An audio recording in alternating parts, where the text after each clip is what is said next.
Bonjour, il y a 3 semaines, des Sud-Coréens ont annoncé avoir découvert dans un nouveau composé, le LK99, de la supraconductivité à température ambiante.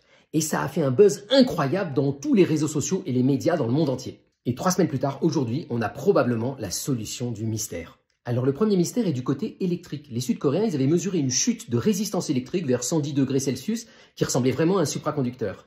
Une autre étude vient de montrer que en fait, ça vient probablement d'une phase parasite à base de cuivre et de soufre qui justement vers 110 degrés voit sa résistance chuter complètement parce qu'elle change de structure. Mais c'est pas de la supraconductivité.